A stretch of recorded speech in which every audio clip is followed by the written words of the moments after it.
Horns up, cheers, happy new year, and welcome to a brand new episode of Headbanger's Kitchen. Today we're doing something different. I'm doing this special vlog about my food journey.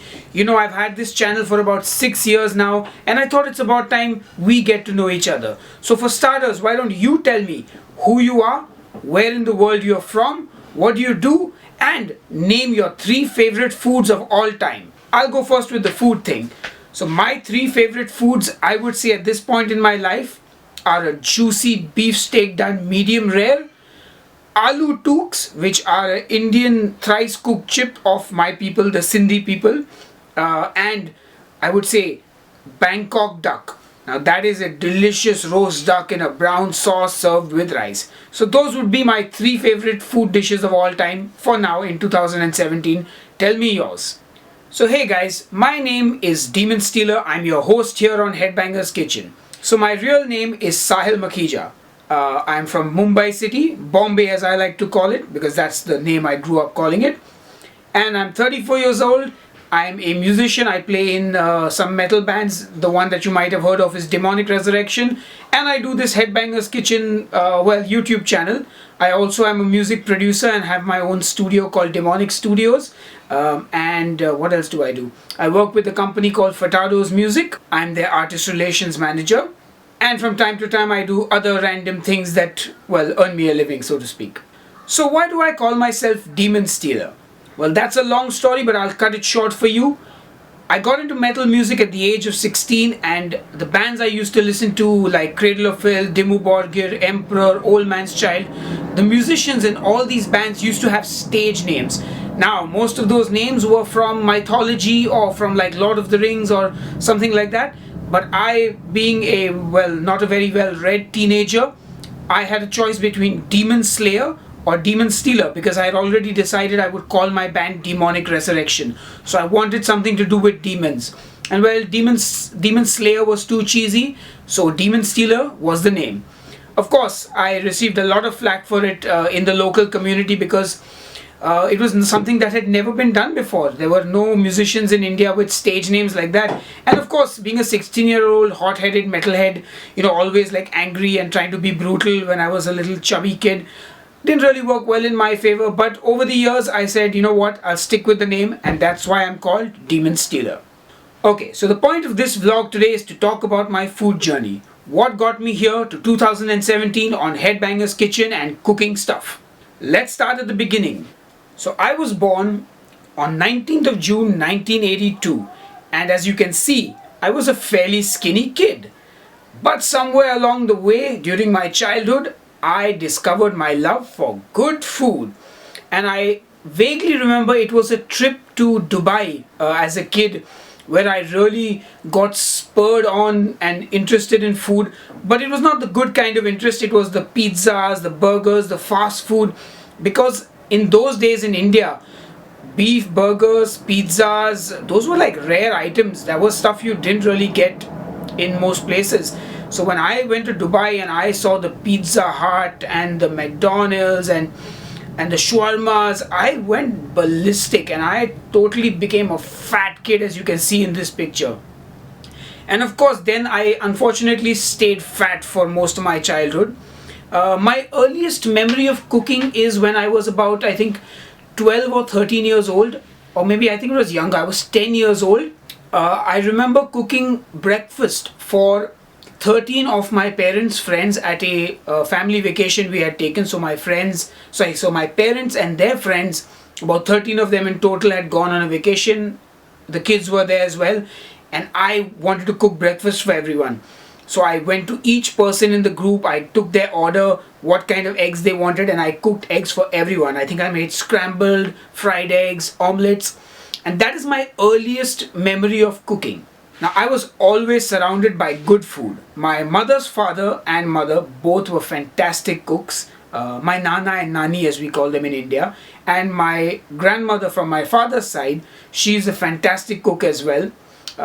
So that's kind of where I picked up my love for good food, because there was always great food in the family. And at home we had a live-in maid at the time, and she was an incredible cook as well. And my mother used to cook really well as well. I mean, she still does. So food was around, good food. And in our family, we did have the standard Indian fare, like, dal, rice, chapati. But our dinners were always ham sandwiches, roast chicken, tuna salad, which is not common in most Indian households, or at least it wasn't common 20 years ago or 30 years ago. So while growing up, I got introduced to a lot of different kind of food, not just the traditional Indian food. And I think that's where I kind of developed my palate for that kind of stuff, because I really don't like spicy food. So anyway, I digress. Coming back to me, after that, cooking when I was 10 or 11 years old for all my parents' friends, I kind of envisioned myself becoming a chef and opening my own restaurant. And then I decided I wanted to take up catering as a career. So it was, I think, the 7th or the 8th grade in my school, both years. We had a period called hobby period, where you could pick something like dancing or singing or NCC and things like that, and I chose cooking, and I was one of 3 boys in a class of 20 girls, and it was quite incredible. I cooked a lot of stuff that time, and I was all set to make a foray into the world of catering when I passed out of school. But after those 2 years, I kind of lost interest in cooking. Because we're kids, the mind wanders. I had got my first computer, I had discovered hacking, and I thought it was really cool, and I wanted to become a computer programmer, and I had a cousin who had gone to the US and studied. So I changed my career plan. I had chartered out a path for myself, or charted, it's not chartered, I would have chartered a jet, but I charted out a path for myself, that I would do computer engineering in college, then I would go and do my masters in America, and I'd settle down there or something like that. Of course, then came the twist in the tale. I discovered heavy metal music at the age of 15 through some friends of mine at school, and from then on, oh man, my world changed. So after I finished school, and I did quite well in school, I got into electronics in my 11th and 12th standard. Now, I was so into my music, and I was like a man possessed. I wanted to form a band. I wanted to make music for a living. I didn't get through my 11th standard. I shifted my stream to commerce, and I basically went full steam ahead into music. I basically I actually dropped out of college, and I got a job as a sound engineer. And I did that for a while, and then I left that and I joined a music company, Fatado's Music, where I work today. I've been employed there for 11 years now. No, yeah, it will be 11 this year. So that's my day job. But I continued to cook on the side, but I wasn't very enthusiastic about it. I would cook because I still like to eat. I still like to eat good food. And I used to get excited by like going out of India and eating a beef burger at Burger King. So obviously I was not the foodie I thought I was, because that stuff is not food. Anyway, that's another topic. So yeah, so once that had happened, I used to keep cooking still. I used to cook my dinner. I cooked for my girlfriend, and that's, I think, how I won her over. That lemon pepper chicken recipe, you remember that? We have a video for that too. Anyway, so I was cooking but not really doing anything with it. And then my girlfriend Dipti, my current fiance Dipti, bought me a cell phone with a camera in around 2006 or 2007. And Facebook had just sort of taken off then. So I started clicking pictures of the dinner I would make, and I would upload recipes on Facebook. Those recipes got likes, comments, the feedback was awesome, and I just kept doing it. I did about 22 recipes over the next 3 years. Like I said, it was just a very informal thing. And then in 2010, Demonic Resurrection, my band, released our first music video. And at that point in time, I was into watching a lot of cooking videos on YouTube. I was starting to get interested in it once again, because we had broadband connections now. Videos were streaming seamlessly. So I was watching a lot of these barbecue pit boy videos and a couple of other chefs, And I said to him, I'm doing these recipes on Facebook. I was thinking, what if we made a video format of it, because that seems like an interesting thing to do. And so he said, yeah, why not? And his name is Srinivas. He is the bass player of Scribe, and he's an independent filmmaker as well.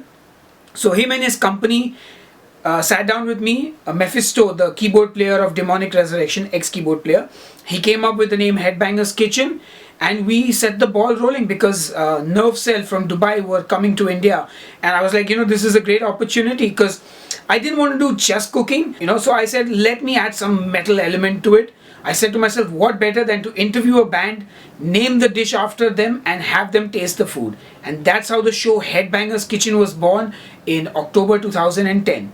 Of course, we only released the first episode on, I think, 1st March 2011. And that, my friends, is how I came into doing Headbanger's Kitchen. That's how I got into cooking. That's where I am at this point in my life. Of course, now I'm focusing a lot on ketogenic recipes, and what I would do is I'll make another vlog actually about my ketogenic journey, so to speak. If you like that, give me a thumbs up. Let me know that you want to see a vlog about that. So anyway, that's my story. If you have any questions, please leave them in the comments below. Of course, don't forget to tell me who you are, where you're from, what you do, and those 3 favorite food items of yours. Anyway, if you like what I do, please follow Headbanger's Kitchen on Facebook, or follow us on like Instagram, and subscribe to this YouTube channel. And of course, if you love us a little bit more, you can even support the show financially by becoming a patron. What that means is you pay maybe $1 for a video or more, depending on what you'd like to contribute, and in return you get cool things. So I won't say too much more, but visit our Patreon page. You can click somewhere to get that. And you know what? I'll see you on the next episode of Headbanger's Kitchen. I think I'm going to cook goat's balls next time, since goat heart was the last one. Cheers and keep cooking.